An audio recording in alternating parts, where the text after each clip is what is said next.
오늘 우리에게 주신 하나님 말씀은 요한복음 12장 23절로 26절까지 말씀입니다. 제가 갖고 있는 신약성경 168면에 있습니다. 신약성경 요한복음 12장 23절에서 26절까지 말씀을 우리 함께 낭독하겠습니다. 예수께서 대답하여 이르시되 인자가 영광을 얻을 때가 왔도다. 내가 진실로 진실로 너에게 이르노니 한 알의 밀이 땅에 떨어져 죽지 아니하면 한 알 그대로 있고 죽으면 많은 열매를 맺느니라. 자기의 생명을 사랑하는 자는 잃어버릴 것이요 이 세상에서 자기의 생명을 미워하는 자는 영생하도록 보존하리라. 사람이 나를 섬기려면 나를 따르라. 나 있는 곳에 나를 섬기는 자도 거기 있으리니 사람이 나를 섬기면 내 아버지께서 그를 귀히 여기시리라. 아멘. 오늘 주신 말씀을 통해서 씨앗이 열매를 맺기까지 6번째 시간 씨앗의 희생이라는 제목으로 하나님의 은혜의 말씀을 함께 나누고자 합니다. 국가를 위해서 뚜렷한 공적이 있거나 업적을 세운 사람들에게 대통령이 수여하는 것을 훈장이라고 합니다. 대한민국의 훈장에는 12종류의 훈장이 있습니다. 그 훈장 중에 최고의 훈장이 무궁화 대훈장입니다. 무궁화 대훈장은 누가 받을 수 있느냐 하면 대통령 내외, 그리고 우방 국가의 원수, 우방 국가의 전직 원수, 그러니까 주로 대통령에게만 주는 훈장이 대한민국 무궁화 대훈장입니다. 일반 사람들은 받을 수가 없는 훈장입니다. 그 외에 11개 종류의 훈장이 있는데 이 훈장은 서열이 없어요. 무궁화 대훈장만 최고 훈장이고 나머지 11개 훈장은 다 서열이 똑같습니다. 혹시 훈장의 이름을 아시는 것 있습니까?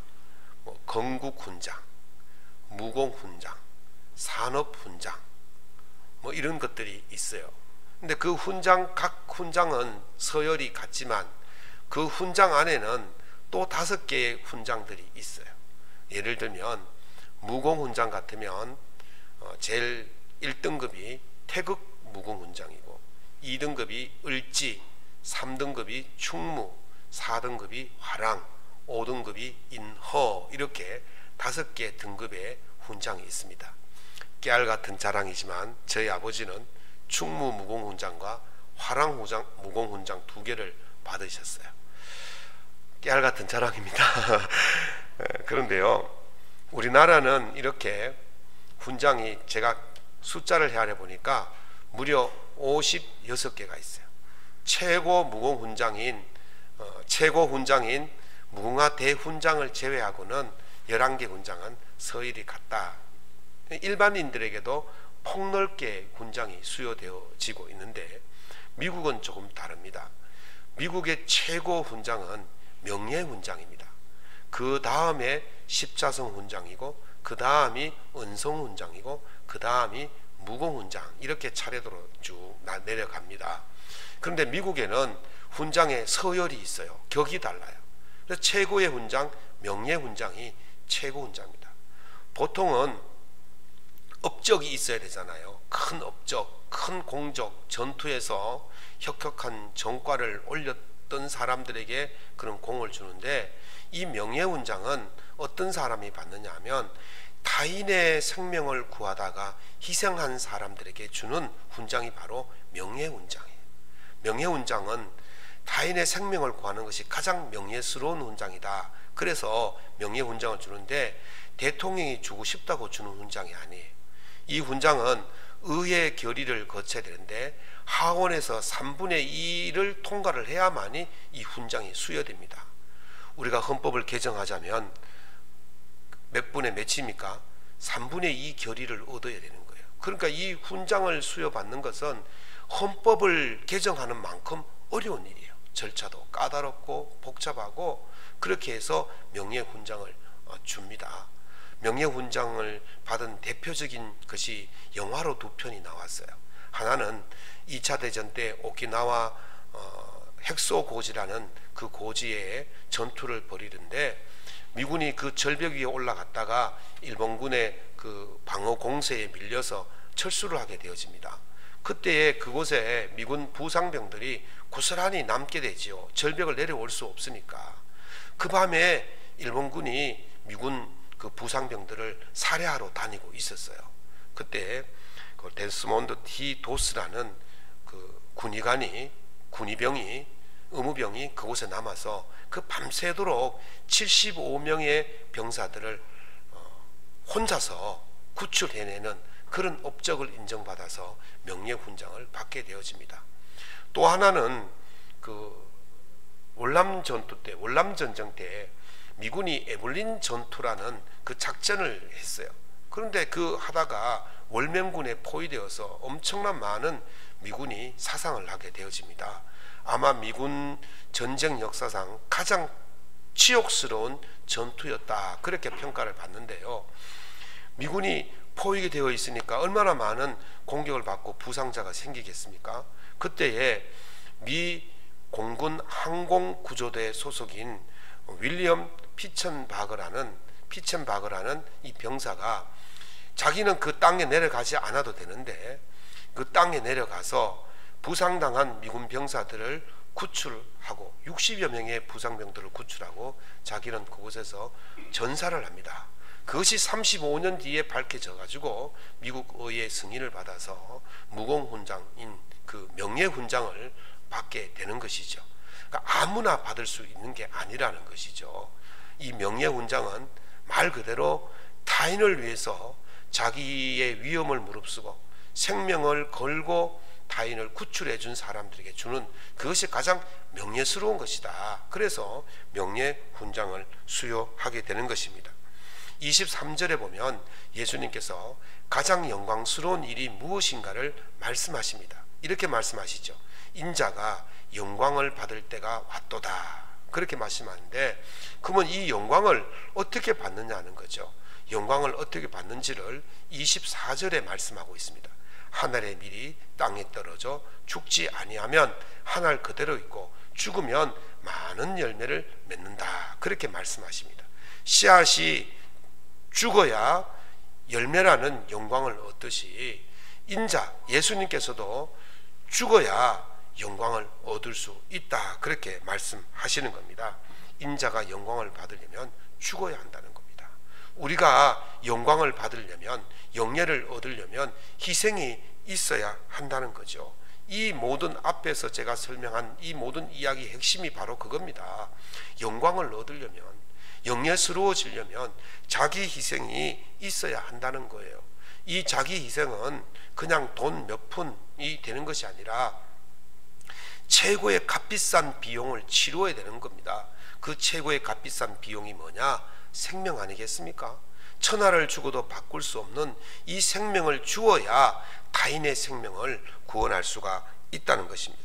그런데 누가 이 생명의 대가를 치를 수 있습니까? 사랑하는 사람만이 생명의 대가를 치를 수가 있는 것이죠. 요한복음 15장 3절에서 예수님께서 말씀하시기를 사람이 자기 친구를 위하여 목숨을 버리면 이에 더 큰 사랑이 없다, 그렇게 말씀하셨습니다. 누군가를 위해서 희생하는 것이 가장 큰 사랑이라고 말씀하십니다. 사랑이 있으면요, 양보할 수가 있어요. 창세기 13장에 보면 아브라함과 조카 롯이 갈라지는 모습이 나옵니다. 아브라함이 애굽에 내려갔다가 다시 이제 가나안 네게부 광야로 올라옵니다. 거기 올라오니까 그 땅이 가축을 먹이기는 좀 협소했어요. 왜 그러냐면 창세기 13장에 보면 애굽에서 올라올 때 아브라함의 가축과 은과 금이 풍부하였더라, 풍성하였더라. 그리고 5절에 보면 롯도 자기의 가축과 장막이 있었더라, 그렇게 했어요. 그러니까 이제 그 좁은 땅에서 서로 자기 목동들이 자기 가축들에게 물도 더 많이 먹이고 또 먼저 먹이고 또 꼴도 더 좋은 꼴을 먹이기 위해서 롯의 그 목동하고 아브라함의 목동이 다툼이 일어나게 되어진 거죠. 그래서 그곳에 있지 못하고 어디로 내려왔냐 하면 이제 베델이라는 곳으로 내려왔습니다. 요단 들판 베델로 내려왔는데 거기 와서도 계속 이런 다툼이 일어나니까 아브라함이 롯을 불렀어요. 15장 13장 9절에 보면 이렇게 말합니다. 너와 내가 친족이 아니냐. 너나 나나 너의 목동이나 나의 목동이나 다투지 말게 하자. 지금 네 앞에 온 들판이 있으니 네가 나를 떠나라. 네가 좌하면 나는 우할 것이고 네가 우하면 나는 좌할 것이다. 그렇게 말하니까 롯이 이제 요단 들판을 바라보니까 소알까지 물이 넉넉하고 하나님의 동산 같고 애굽과 같았더라 그랬어요. 그러니까 거기에 보니까 막 들판이 막 풀이 무성하고 물도 흐르고 야 여기가 좋겠구나. 그래서 그 땅을 택하여 떠납니다. 사실 말이죠, 누가 연장자입니까? 아브라함이 연장자예요. 아브라함이 연장자니까 연장자의 권리를 내세워서 내가 연장자니까 내가 먼저 선택할게 그렇게 할 수도 있는데 아브라함은 그렇게 하지 않고 조카 롯에게 자기의 권리를 양보했어요. 왜 양보했겠습니까? 아브라함이 하나님의 명령을 받아서 본토 친척 아비집을 떠날 때의 나이가 얼마냐면 75세였어요. 화란을 떠날 때 75세였는데 이 아브라함에게는 자녀가 없었습니다. 그래서 이 조카 롯이 함께 떠난 것이죠. 그러면서 그 광야 생활을 하면서 어렵고 힘들고 위협하고 이런 모든 과정들을 롯이 도망가지 아니하고 끝까지 삼촌을 옆에서 그렇게 모시고 다닌 것입니다. 사실 그러니까 자식이 없는 아브라함에게는 이 조카 롯이 어떻습니까? 자녀예요. 아브라함은 부모의 심정으로 이 조카 롯을 바라보았던 겁니다. 그러니까 얼마나 사랑스럽겠습니까? 그 긴 세월을 자기를 위해서 그렇게 섬기고 따라주고 그렇게 했던 그 조카 롯이 너무너무 사랑스러운 거예요. 그러니까 정말 무엇이든지 다 주고 싶고 무엇이든지 다 양보할 수밖에 없는 것이죠. 그래서 조카 롯에게 먼저 양보하였던 것입니다. 사랑하면 양보하게 될 줄로 믿습니다. 두 번째는 사랑하면 위험을 감당할 수가 있어요. 창세기 14장에 보면 이제 또 조카 롯을 구하는 이야기가 나옵니다. 그 땅 주변에 이제 여러 나라들이 있었는데 롯이 살고 있던 그 땅의 왕이 소돔 왕이었습니다. 소돔 왕과 5개 나라 연합군이 이제 그달라 오멜이라는 그 왕에게 복종하고 있었는데 이제 반란을 일으켰습니다. 더 이상 내가 너희들을 섬길 수 없다. 그러면서 5개 나라가 이제 봉기를 한 거죠. 그랬더니 그달라 오멜이 자기를 중심한 4개 연합군을 만들어서 4개 연합군과 또 소돔왕 5개 연합군이 전쟁을 벌이게 되어집니다. 그때 누가 이겼냐면 그달라 오멜 4개 연합군이 이깁니다. 소돔이 지니까 거기에 살고 있던 소돔성 사람들이 모두 포로로 끌려가고 많은 재물들을 빼앗기게 되어지죠. 그때 누가 살았냐면 바로 롯이 거기에 살고 있었습니다. 큰일 났잖아요. 조카 롯이 포로로 끌려갔다는 소식을 듣고는 자기 집에 길렀던 훈련시켰던 318명의 사람들을 데리고 그달라 오멜 왕을 추격하기 시작했습니다. 그래서 추격해서 그달라 오멜을 쳐서 부수고 조카 롯을 찾아오고 재물을 다시 회수해서 돌아오게 되는 그런 사건이 있어요. 여기서 중요한 포인트가 있습니다. 지금 그달라 오멜은 4개 연합군이에요. 그리고 소돔은 5개 연합군입니다. 4개 연합군이 5개 연합군을 쳐서 부셔서 이겼다면 그 용명성이 대단하지 않겠습니까? 그리고 4개 연합군이니까 적어도 군사의 수가 수천, 많으면 수만이 될 수 있는 거예요. 수천 수만의 군사들을 상대해서 318명이 쳐들어갔다? 이거 상상도 할 수 없는 일이죠. 그럼에도 불구하고 아브라함이 318명을 데리고 조카 롯을 구하기 위해서 수천 수만의 상대로 싸움하러 달려갔다는 말은 무엇입니까? 조카 롯을 사랑했다는 거예요. 너무너무 사랑하니까 조카 롯을 구출하기 위해서 그렇게 달려갔던 것입니다. 사랑하면요, 위험도 무릅쓰게 되어 있는 것입니다. 세 번째, 아브라함이 조카 롯을 사랑하는 이야기가 나오는데요, 창세기 18장에 보면 나옵니다.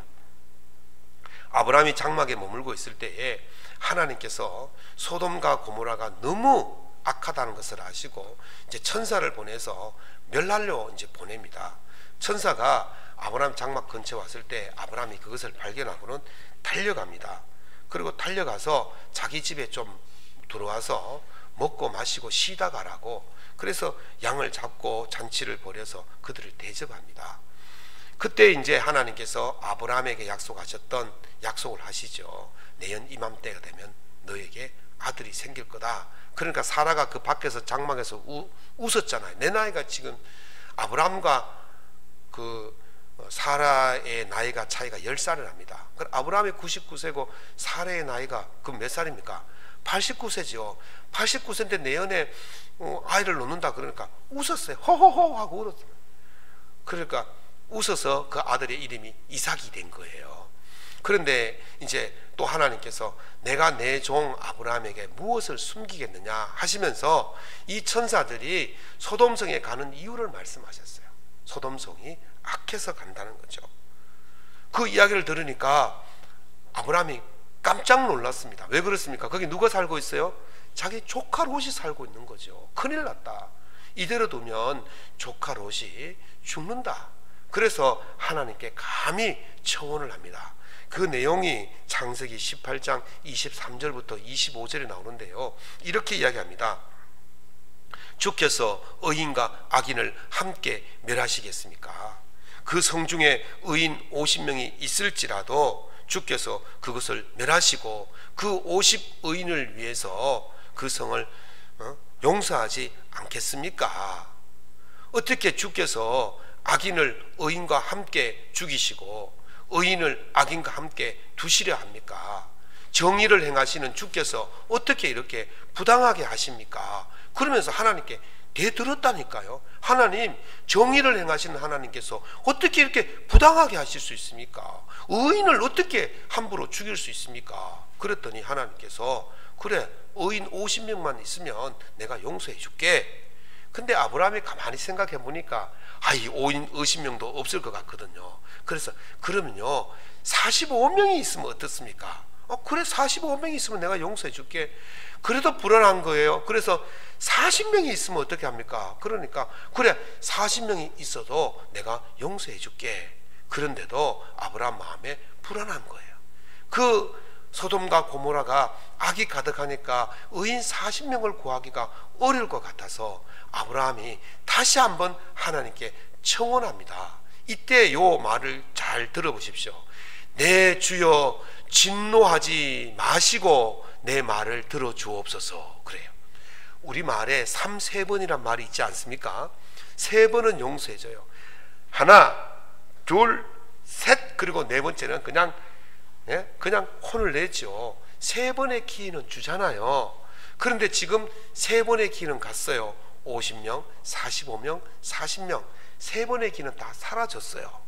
이제 4번째 이야기 하려고 그러니까 이제 자기도 두려운 거예요. 그러니까 하나님, 진노하지 마시고 그렇게 말하는 거예요.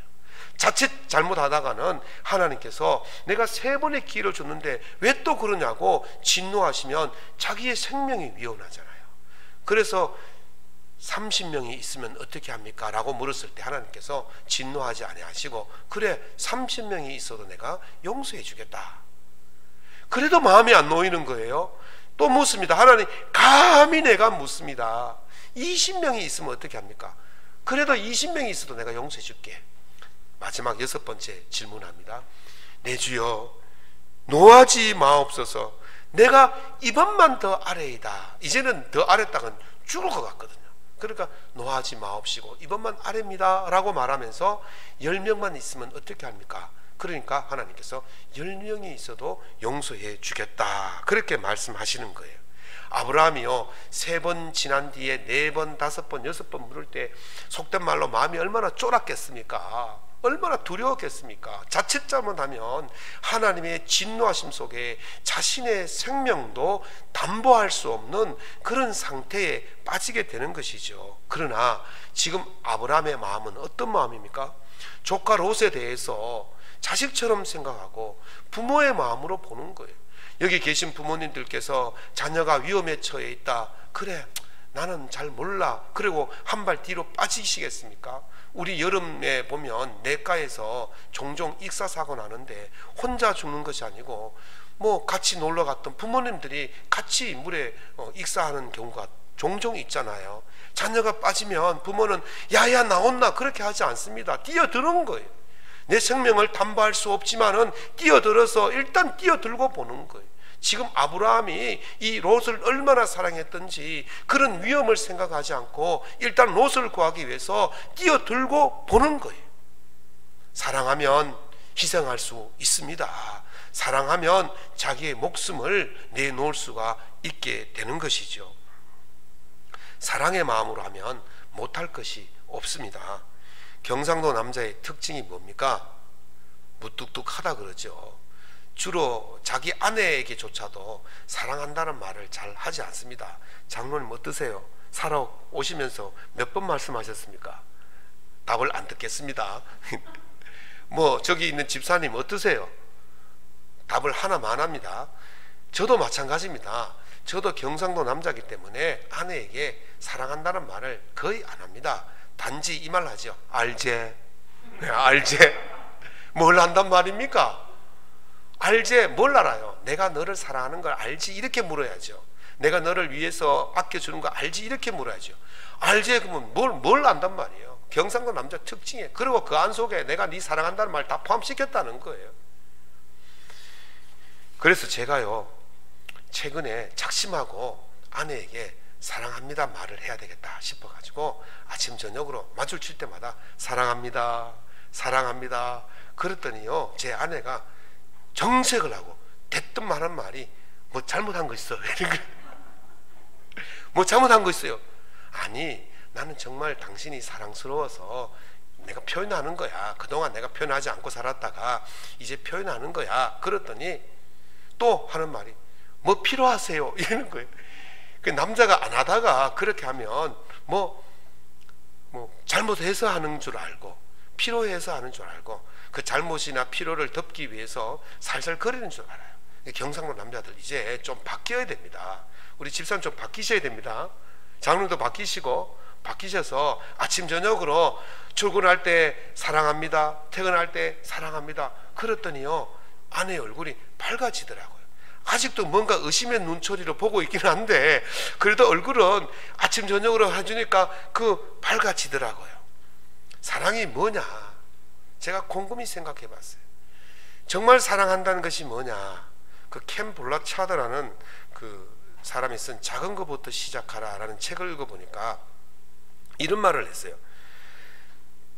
보류 가치와 실제 가치라는 말을 했어요. 사랑한다는 말을 말로만 하는 거는요 보류 가치, 쉽게 말하면 공수표 남발하는 거예요. 그러나 사랑한다는 말을 하고 행동에 따르는 것은 실제 가치라는 거예요. 현찰이라는 거예요. 남자들이 아내에게 사랑합니다 하면 말만 하면 그냥 공수표 남발하는 거고 사랑합니다 하고 행동으로 옮기면 아내에게 현찰을 주는 것과 같은 거예요. 저는 그렇게 해석을 했습니다. 사랑하는 성도 여러분, 특별히 남자 성도 여러분, 아내에게 공수표 남발하지 않기를 예수님 이름으로 부탁합니다. 네, 대답이 좀 시원찮네, 그죠? 고민하지 마십시오. 사랑은 공수표로 끝나면 안 돼요. 사랑은 실제 가치가 되어야 돼요. 현찰이 되어야 하는 것입니다. 그래서 사랑은요 상대방을 위해서 수고하는 것이고 상대방을 위해서 희생하는 것입니다. 전에는요 이불 좀 개주세요 그러면 짜증이 났어요. 청소 좀 해주세요 그러면 짜증이 났어요. 쓰레기 좀 버려주세요 짜증이 났어요. 그러면서 하는 말이 뭡니까? 내가 알아서 하는데 왜 시키냐고. 그러지 않아요. 알아서 안 하면서 괜히 부인에게 짜증내느라고 그렇게 말하죠. 그런데 아내를 사랑하는 마음이 생기니까 아내가 부탁하기 전에 이불도 개고, 아내가 사랑하기 전에 빨래도 개고, 아내가 사랑하기 전에 청소도 하고, 아내가 사랑하기 전에 설거지도 하고 그래요. 우리 집사님, 권사님 제 이야기 들으니까 좋죠? 기분이 안 좋습니까? 우리 신랑이 그렇게 바뀌었으면 좋겠죠? 별로 뭐 아니 기대를 안 하시는 것 같아. 기대를 안 해. 아예 뭐 사랑하면요 실제적인 행동이 따르게 되어 있는 거예요. 사랑하는 성도 여러분, 여러분들의 아내를 향한 사랑, 이웃을 위한 사랑, 가족을 위한 사랑이 실제적으로 나타나게 될 수 있기를 예수님 이름으로 축원합니다. 그렇게 하면요 그거 하면서 기분이 좋아져요. 방 밀대로 닦으면서요 나는 아내를 사랑한다 이러니까요 짜증이 안 생기고 막 기분이 막 좋아지는 거예요. 즐거워지는 거예요. 하나도 힘 안 들어요. 제가 그 말을 하고 나서부터는요 아침 저녁으로 사랑합니다 하면서부터는요 집에 무슨 일을 해도 자발적으로 하고 헌신적으로 하고 알아서 하는 거예요. 기분이 너무 좋더라고요. 사랑은요 의무가 아닙니다. 사랑은 의무로 하면요 짜증이 나고 힘들지 않습니까? 우리가 국가에서 5대 의무를 정해놓지 않습니까? 국가의 의무가 뭡니까? 교육의 의무, 납세의 의무, 국방의 의무, 근로의 의무, 마지막에 이제 환경의 의무가 있잖아요. 내가 이걸 의무라고 생각하면요 납세하는 것이요 괜히 손해보는 것 같아요. 내가 군대 가는 것이 괜히 힘든 것 같아요. 내가 말이죠 일하는 것이 힘든 것 같아요. 분리수거하는 것이 힘든 것 같아요. 그러나 이것이 의무가 아니고 국가를 사랑하는 마음으로, 민족을 사랑하는 마음으로, 이웃을 사랑하는 마음으로 이 일을 하면요 군대 가는 것이 즐거운 거예요. 납세하는 것이 즐겁고 분리수거하는 것이 즐거운 거예요. 사랑의 마음으로 하면요 즐거운 마음이 솟구쳐 오르게 되는 것입니다. 사랑하는 사람은요 힘이 안 들어요. 사랑이 즐거운 거예요. 그래서 사랑하면요 그 희생이요 당연한 것으로 생각하고 희생이 즐거울 수밖에 없는 것입니다. 우리가 사랑으로 행해야만이 세상 사람들이 우리가 주님의 제자인 것을 알게 되어지고, 우리가 사랑의 행동을 통해서 우리가 주님의 제자인 것을 증명할 수 있게 되는 것입니다. 오늘 본문 12장 26절 상반절에 사람이 나를 섬기려면 나를 따르라 그렇게 말씀하십니다. 주님을 따른다는 것은요 주님의 본성인 사랑을 따라간다는 것입니다. 요한사도는 요한일서 4장 8절에서 16절에 말씀하시기를 하나님은 사랑이시다 그랬어요. 따라해 봅시다. 하나님은 사랑이시다. 사랑 그 자체라는 거예요. 하나님의 본성은 사랑이라는 거예요. 어쩔 수 없는 그 모습을 지금 말하고 있어요. 인간의 사랑은요 경우의 수가 많잖아요. 경우에 따라서 사랑할 수도 있고 사랑하지 않을 수도 있습니다. 그러나 하나님은 본성이 사랑이기 때문에 어쩔 수 없이 사랑하는 거예요. 사랑하지 않을 수 없는 분이에요. 그래서 바울 사도는 로마서 5장 8절에 우리가 아직 죄인 되었을 때 그리스도께서 우리를 위하여 하나님께서 우리에 대한 자기의 사랑을 확증하셨다 그랬어요. 다시 말합니다. 우리가 아직 죄인 되었을 때에 그리스도께서 우리를 위하여 죽으심으로 우리에 대한 하나님의 사랑을 확증하셨다 그랬어요. 그러니까 우리를 사랑하신다는 그것을 무엇으로 보여주셨어요? 예수 그리스도를 십자가에 죽이심으로 우리를 사랑하신다는 모습을 보여주신 것이죠. 여기서 주목해야 될 말이 뭐냐면 죄인 되었을 때예요. 우리가 죄인 되었을 때 하나님은요 죄인이라고 해서 사랑하지 않고 의인이라고 해서 사랑하고 그렇지 않습니다. 하나님은 죄인이라고 비를 안 주시고 의인이라고 비를 주시고, 하나님은 죄인이라고 햇빛을 안 주시고 의인이라고 햇빛을 주시고 그렇지 않아요. 죄인과 의인이지만 동일하게 햇빛을 주시고 단비를 주시는 분이에요. 우리는 어떻습니까? 우리가 누구를 사랑할 때에 제일 먼저 배제시키는 사람이 어떤 사람입니까? 죄인이에요. 내인데 잘못한 사람, 그 사람은 나에게 있어서 그 사람은 죄인이에요. 죄인은 배제시키는 거예요. 그러나 하나님은 죄인을 배제시키지 아니하시고 모두를 사랑하시는 줄로 믿습니다. 이게 하나님의 본성이에요.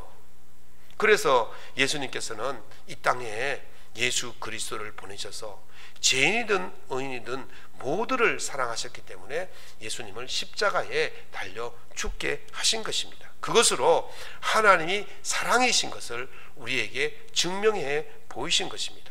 그렇다면 예수님의 본성은 무엇입니까? 예수님의 본성도 사랑인 줄로 믿습니다. 빌립보서 2장 6절에 보면 바울 사도가 이렇게 예수님에 대해서 표현해 놓았습니다. 그는 근본 하나님의 본체시나 하나님과 동등됨을 여길 것으로 생각지 아니하시고, 하나님은 예수님은 근본적으로 하나님의 본체예요. 그런 예수님이 하나님과 동등됨을 여길 것으로 생각하지 아니하시고 자기를 비워서 종의 형으로 내려오셨다는 거예요. 하나님과 본체란 말은 뭡니까? 하나님과 본성이 같다는 말 아니겠습니까? 하나님과 동등하다는 것은 하나님과 같은 수준이라는 것입니다. 그러니까 하나님이 사랑이시면 예수님도 당연히 그 본성이 사랑이신 줄로 믿습니다. 그런데 예수님은요, 이 땅에서 마지막까지 인간을 사랑하셨어요. 왜? 본성이 사랑이시기 때문에. 요한복음 13장 1절에 보면 유월절 전에 예수께서 자기가 세상을 떠나 아버지께로 돌아가실 때가 이런 줄 아시고 세상에 있는 자기 사람들을 사랑하시되 끝까지 사랑하셨다 그랬어요. 끝까지란 말에 우리가 주목해야 됩니다. 끝까지는 말은 어느 순간까지입니까?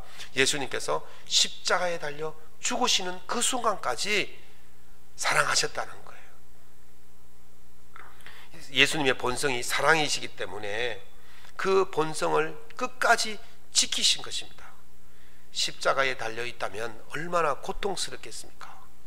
십자가에 달려 있다면 얼마나 지옥적이겠습니까? 십자가에 달려 있다면 얼마나 짜증나겠습니까? 난 죄도 없는데 십자가에 달려 있다면 얼마나 억울하겠습니까?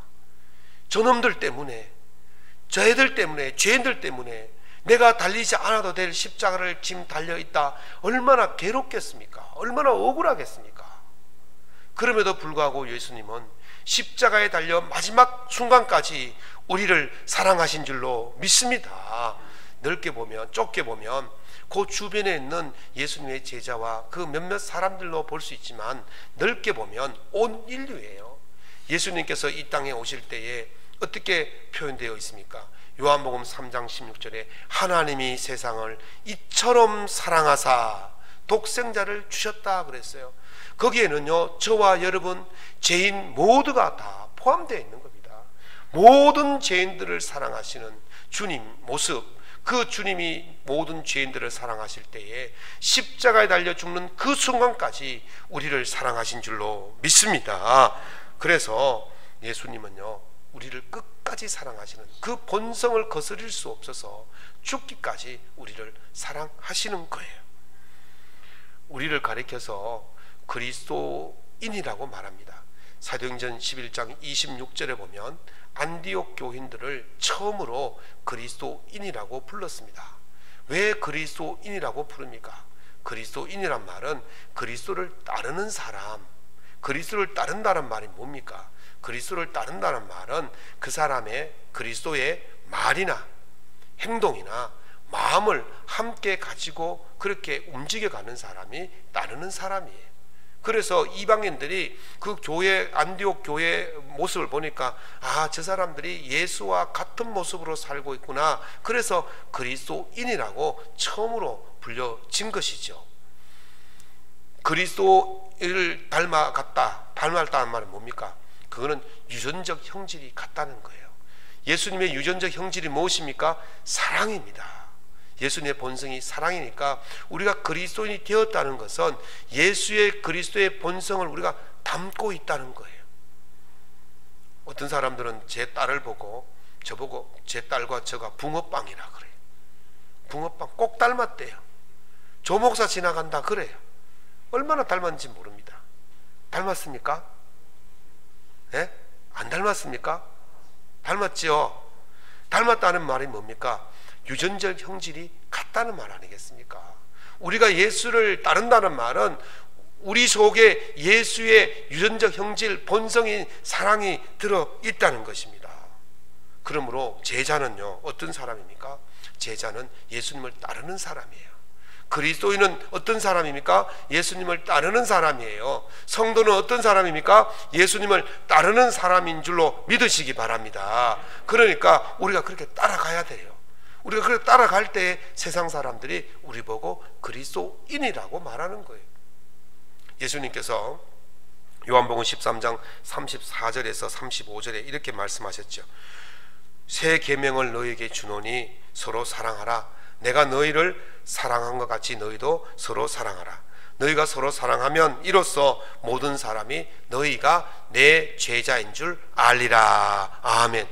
예수님의 본성인 사랑을 가지고 우리가 그 행위를 하면 그제서야 사람들이 우리가 예수의 제자라는 사실을 알게 되어진다는 사실입니다. 예수님의 유전적 형질인 그 사랑을 가지고 우리가 우리의 주위의 이웃들을 향하여서, 우리의 가족들을 향하여서 사랑으로 희생할 때에 거기에 진정한 사랑의 열매가 맺히게 될 줄로 믿습니다. 사랑하게 되어지고 그 사랑으로 희생하면 그냥 아무런 보상도 없이 그냥 지나가는 게 아니에요. 우리가 사랑으로 희생하면 많은 열매를 맺듯이 우리 삶에도 하나님의 풍성한 은혜가 맺히게 될 줄로 믿습니다. 아브라함이 롯에게 양보하고 났을 때에 하나님께서 롯을 불렀어요. 들판을 바라보게 하시면서, 야, 저기 동서남북 네가 보는 모든 땅을 너에게 주리라. 그리고 이 티끌같이 너에게 후손을 많이 주리라. 사람이 티끌을 능히 셀 수 있을진데 너의 자손도 셀 수 있을 것이다. 그렇게 말씀하십니다. 두 가지 복을 주시지요. 하나는 영토의 복을 주시고 하나는 자손의 복을 주시는데, 여러분들 여기 사람이 티끌을 능히 셀 수 있을진데 너희 자손도 셀 수 있다, 이 말이 조금 애매하죠. 사람이 티끌을 셀 수 있어요, 없어요? 없죠. 그 말을 하는 거예요. 사람이 티끌을 셀 수 있다면 너희 자손도 셀 수 있지만 사람이 티끌을 셀 수가 없으니까 너희 자손도 셀 수 없을 만큼 내가 주겠다, 지금 이 말씀을 하시는 거예요. 얼마나 풍부한, 얼마나 풍성한 은혜를 주십니까? 아브라함은 그저 땅 한 평 양보했을 뿐인데 하나님께서 아브라함에게 셀 수 없는 복을 허락하신 줄로 믿습니다. 우리가 우리의 이웃을 위해서, 우리의 가족을 위해서 그리스도의 사랑으로 희생하면 하나님께서 셀 수 없는 은혜를 내려주실 줄로 믿습니다. 희생은 지금 내 것이 없어지는 것 같고 내가 죽는 것 같지만 그것에 대한 보상은 하나님이 하십니다. 하나님의 보상은요, 사람이 능히 셀 수 없는 그런 은혜를 주시는 거예요. 하늘의 씨앗이 죽으니까 셀 수 없는 열매를 맺는 것처럼 우리가 주의 사랑으로 희생하면 셀 수 없는 풍성한 은혜를 내려주시는 것입니다. 오늘 12장 26절 하반절에 주님께서 이렇게 말씀하십니다. 나 있는 곳에 나를 섬기는 자도 거기 있으리니 사람이 나를 섬기면 내 아버지께서 그를 귀히 여기시리라. 아멘. 하늘의 씨앗이 죽어야 열매가 되어집니다. 우리가 그리스도의 사랑을 품고 죽으면 그리스도께서 우리를요 귀한 존재로 만들어 주신다고 말씀하십니다.